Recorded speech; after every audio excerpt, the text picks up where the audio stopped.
عليه وسلم. بسم الله الرحمن الرحيم.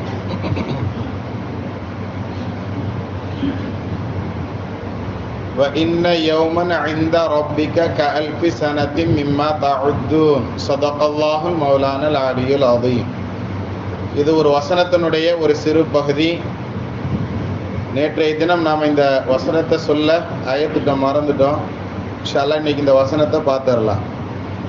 இன்ன யௌமன் இன்த ரப்பிக, உங்களுடைய ரப்பிடத்துல ஒரு நாள் என்பது நிச்சயமாக கஅல்ஃபி ஸனத்தின் மிம்மா தஉத்தூன், நீங்கள் கணக்கிடக்கூடிய நாட்களில் 1000 ஆண்டுகளுக்கு சமமானது அப்படின்னு அல்லாஹ் சொல்றான். எவ்வளவு நாளைக்கு? நாம இந்த உலகத்துல 1000 வருஷம் வாழ்றோம் அப்படின்னு சொன்னா அந்த 1000 ஆண்டுகள் தான் அங்க கியாமத் நாளையில ஒரு நாள் அப்படிங்கிறத அல்லாஹ் தஆலா நமக்கு இந்த வசனத்தின் வாயிலாக சொல்லி தர்றான். கண்ணியத்திற்குரியவர்களை, இப்போ அவ்வளவு விசாலமான ஆகிரத்தினுடைய நாட்கள் ரொம்ப நீளமானது அப்படிங்கிறத நாம விளங்கிக்கிடலாம். இப்போ அவ்வளவு விசாலமான நாள் அப்படிங்கிறதுனால தான் உலக மக்கள் எல்லாருக்கும் எல்லாம் அந்த ஒரு நாளையில என்ன செய்வானா தீர்ப்பு செய்வான் அப்படிங்கிறதெல்லாம் நமக்கு பெருமக்கள் விளக்கமாக சொல்லி தருவாங்க. நல்லா கொஞ்சம் கவனிச்சு பாருங்களேன். இங்கிருந்து நாம எக்ஸாம் ஹாலுக்குள்ள போறோம் அப்படின்னு சொன்னா எக்ஸாமினுடைய டைம் குறைந்தபட்சமாக 3 மணி நேரம் தருவாங்க, அப்படித்தானே?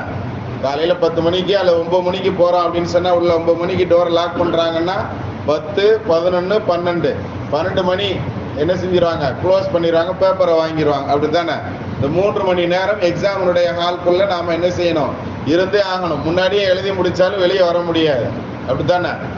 அது மாதிரி நாம ஒரு மனிதர் இந்த துனியால நல்ல முறையில 100 வருஷம் வாழ்றாரு அப்படின்னு கணக்கு வச்சுக்கிட்டோம்னு சொன்னா அந்த 1000 ஆண்டுகளில் இந்த 100 வருஷத்தை நாம கம்பேர் பண்ணி பார்த்தோம்னா கிட்டத்தட்ட 2.25 to 3 மணி நேரத்துக்குள்ளதான் கணக்கு வரும். அவர் கணக்குல நாம கணக்கு பார்த்தோம்னா இந்த உலகத்துல நாம் ஒரு மனிதர் 100 ஆண்டுகள் முழுவதுமாக வாழ்றாருன்னு கணக்கு வச்சால ஆகிரத்தினுடைய அந்த 1000 ஆண்டுகள்ல இருந்து நாம கணக்கு வச்சு பார்த்தோம்னா 3 மணி நேரம் தான் வரும் அப்படிங்கிறத நாம கவனத்துல எடுத்துக்கிடணும்.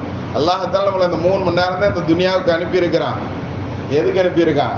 பரீட்சை ஹாலுக்குள்ள நாம இருக்கிறோம், துனியாங்கிற பரீட்சை ஹால்ல இருக்கிறோம், பரீட்சை எழுதுறதுக்கு தான் வந்திருக்கிறோம். ஆனா நம்மளுடைய ஒவ்வொருவர்களுடைய ஆக்டிவிட்டிஸ் எப்படி இருக்குங்கிறத நாம கண்ணாடியை பார்த்து தெரிஞ்சுக்கிறோம். கண்ணியத்திற்குரியவர்களை, சரி, இப்போ நாம நேற்றைய தொடருக்கு வருவோம். அப்ப அவ்வளவு விசாலமான அந்த நாள், ஆகிரத்தினுடைய நாள். அப்துல் ரஹ்மான் இப்னு அவுஃப்ங்கிறவங்க பெரிய சஹாபி, சொர்க்கம் அவர்களுக்கு உண்டுன்னு நபி ஸல்லல்லாஹு அலைஹி வஸல்லம் அவர்களுடைய வாயினால் என்ன சொல்லப்பட்டவங்க, நற்செய்தி சொல்லப்பட்டவர்கள், பஷாரத்து சொல்லப்பட்ட சஹாபி. அந்த சஹாபி காட்டி நபி ஸல்லல்லாஹு அலைஹி வஸல்லம் ஜன்னத்துல வெயிட் பண்ணிக்கிட்டே இருப்பாங்களாம். 6 நாள் கழிச்சு வருவாங்களாம். எத்தனை நாள் கழிச்சு? 6 நாள்னா எத்தனை வருஷம்? 1000 ஆண்டுல பாதி எவ்வளவு? 500 ஆண்டு. 500 ஆண்டு கழிச்சு உள்ள வருவாங்களாம் அப்துல் ரஹ்மான் இப்னு அவுஃப் ரலியல்லாஹு தஆலா அன்ஹு. ஏன் இவ்வளவு நேரம், இவ்வளவு நாள் ஏன் லேட்டுன்னு கேட்கும்போது அந்த சஹாபி சொல்லுவாங்களாம், என்னுடைய செல்வத்துக்கு நான் அல்லாட்ட கணக்கெல்லாம் கொடுத்துட்டு வர்றதுக்கு இவ்வளவு லேட் ஆயிடுச்சுன்னு சொல்லுவாங்களாம். நமது நிலவரங்களை நாம் எண்ணி பார்த்து கொள்ளணும். கண்ணியத்திற்குரியவர்களை, நாம் எவ்வளவு சம்பாதிக்கிறோங்கிற கணக்கு நம்மகிட்ட கிடையாது, நாம எவ்வளவு செலவு பண்றோங்கிற கணக்கு நம்மகிட்ட கிடையாது. ஆனா நம்ம எப்படி அல்லாட்ட கணக்கு கொடுக்க போறோம், நாம ஒழுங்கா ஜக்காத்து கொடுத்துருக்கிறோமா இல்லையா, எல்லா விஷயத்தையும் நாம என்ன செஞ்சுக்கிடணும், நோட்டெடு செய்து கொள்ள வேண்டும். கண்ணியத்திற்குரியவர்களை, அல்லாஹ் தஆலா நற்பாக்கியவான்களில் அல்லாஹ் நம்மை கபூல் செய்யணும். ஆமீன். இப்ப நேத்து நம்ம அந்த விசாலமான அந்த கேள்வி கணக்கு கேட்கக்கூடிய அந்த நாளையில் 7 விதமான நபர்களுக்கு என்ன கிடைக்குன்னு சொன்னோம், அல்லாஹ்னுடைய சிம்மாசனத்தின் அரிசினுடைய நிழல் கிடைக்கும் அப்படின்னு நபி ஸல்லல்லாஹு அலைஹி வஸல்லம் சொன்ன ஹதீஸை பார்த்தோம். அதுல முதல் ஆள் யாருங்கிறத நாம பார்த்துட்டோம். 2வது நபர் யாருங்கிறத நபி ஸல்லல்லாஹு அலைஹி வஸல்லம் அவர்கள் சொல்லும் போது வஷாபுன் நஷஅ ஃபீ இபாதத்தில்லாஹ், இறைவனுடைய வணக்க வழிபாடுகளிலேயே திளைத்த வாலிபர் அப்படிங்கிற செய்தியை நபி ஸல்லல்லாஹு அலைஹி வஸல்லம் சொல்றாங்க. ஃபர்ஸ்ட் தலைவர் அப்படின்னு சொன்னா 2வது யாருக்கு வர்றாங்க நபி ஸல்லல்லாஹு அலைஹி வஸல்லம், வாலிபர்களை குறித்து சொல்றாங்க. வாலிபர்களுக்கு அதுலயும் குறிப்பாக வாலிபத்துல செய்யக்கூடிய அந்த நல்ல அமல்களுக்குன்னு ஒரு தனி வேல்யூ உண்டு, தனி மதிப்பு உண்டு அல்லாட்ட. அதாவது வயது, அந்த வயதின் காரணத்தினால் அப்படி இப்படி அலைவாயக்கூடிய மனசோடையும் இருந்துகிட்டு இந்த பிள்ளை நம்மளை வணங்குறானே அப்படின்னு அல்லாஹுக்கு ரொம்ப பிடிக்குமா. வாலிபர்களுடைய இபாதத்து அல்லாஹ்க்கு ரொம்ப ரொம்ப ரொம்ப பிடிக்கும். அவ்வளவு சீக்கிரம் வாலிபர்களால வருமானம் ஈட்ட முடியாது. ஆனா வருமானம் ஈட்ட முடியாத சூழல்களில் இருந்தாலும் கூட அந்த மனிதன் தர்மம் செய்யறத, அந்த வாலிபன் தர்மம் செய்யறத அல்லாஹ் ரொம்ப விரும்புவான். அவனுடைய அந்த ₹1 தர்மம் கூட அல்லாஹ் இடத்துல அவ்வளவு வேலைவானதாக இருக்குங்கிறத நாம கவனத்துல எடுக்கணும்.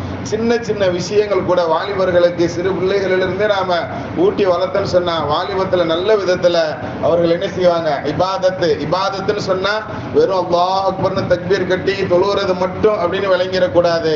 நாம் செய்யக்கூடிய வியாபாரங்களையும் கூட இபாதத்தாக வணக்கமாக நாம் மாற்ற முடியும். நபி எப்படி சொன்னாங்களோ அப்படி வியாபாரம் செஞ்சோம் அப்படின்னு சொன்னா அந்த வியாபாரமும் கூட நம்மளுக்கு இபாதத்து தான், வணக்கம் தான் அப்படிங்கிறத நாம ஞாபகத்துல வைத்துக் கொள்ளணும் கல்வித்திற்குரியவர்களை.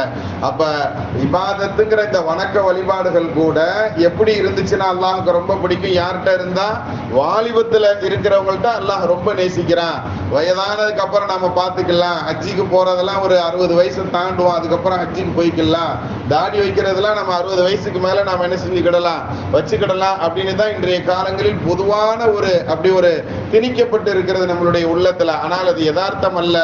உண்மை என்னன்னா, வாலிபத்திலேயே சின்ன விஷயமாக இருந்தால் கூட இதை நாம் வாலிபத்தில் கை கொள்ளும் பொழுது அல்லாஹுக்கு அது ரொம்ப பிடிக்கும். வாலிபங்கிறது கிட்டத்தட்ட 40 வரைக்கும் அப்படின்னு சொல்லி நம்மளுக்கு ஹதீஸ்கள் குர்ஆன் ஆயத்துக்கள் எல்லாம் இருந்து நம்மளுக்கு சொல்லுவாங்க. 40 தாண்டும் பொழுது இவர் எங்க தாண்டுறார், வாலிபத்தை தாண்டுகிறார். 40 தாண்டுனா நம்மளுடைய வணக்க வழிபாடுகள்ல இன்னும் நம்ம அதிகப்படுத்தணும் அப்படிங்கிறதையும் அல்லாஹ்தாலா சில வசனங்கள்ல சொல்லுவான். இன்ஷா அல்லாஹ் வரக்கூடிய காலங்கள்ல அந்த வசனங்களை பற்றியும் நாம் பார்ப்போம். இன்னொன்னு, வாலிபத்திலேயே நல்ல விதமாக அமல் செய்தவர் வயோதிகத்தில் செய்ய முடியாமல் போனாலும் கூட, நீ வாலிபத்திலே என்னை வணங்கினவன் தானே, வயோதிகத்துல உன்னால முடியாம போனதுனால தானே நீ வணங்கல அப்படிங்கிற உள்ளத்தை எல்லாம் அறிகிறவங்கிறதுனால வாலிபத்தில் செய்த அமல்களினுடைய அந்த பவரை வச்சு அல்லாஹ் என்ன செய்வான் அப்படின்னு சொன்னா, வயோதிகத்துல நாம அமல் செய்ய முடியாமல் போனாலும் கூட வயோதிகத்துல நாம அமல் செஞ்ச நன்மையை அல்லாஹ் எழுதிக்கிட்டே இருக்கிறாங்கிற செய்தியும் பல ஹதீஸ்களினுடைய தொடர்களில் நாம் பார்க்க முடியும் கண்ணியத்திற்குரியவர்களை. ஆக யாரு எந்த வாலிபர்கள் அந்த தங்களுடைய வாலிபத்திலும் வணக்க வழிபாடுகளில் திளைத்தார்களோ இவர்கள் மஹ்ஷருடைய மைதானத்துல நெருக்கமாக சூரியன் இருக்கக்கூடிய அந்த நாளையில அவர்களுக்கு அர்ஷனுடைய நிழல் கிடைக்கும்னு நபி ஸல்லல்லாஹு அலைஹி வஸல்லம் வாக்குறுதி தந்திருக்கிறாங்க. இந்த ஹதீஸ் புகாரி ஷரீஃப்ல இருக்கு. அப்படிப்பட்ட நல்ல நசீபுள்ள நபர்களாக அல்லாஹ் நம்மை பொருந்திக் கொள்வானாக. பிஹத்தி சய்யிதினா வ ஆலி சய்யிதினா முஹம்மதின் ஸல்லல்லாஹு அலைஹி வஸல்லம்.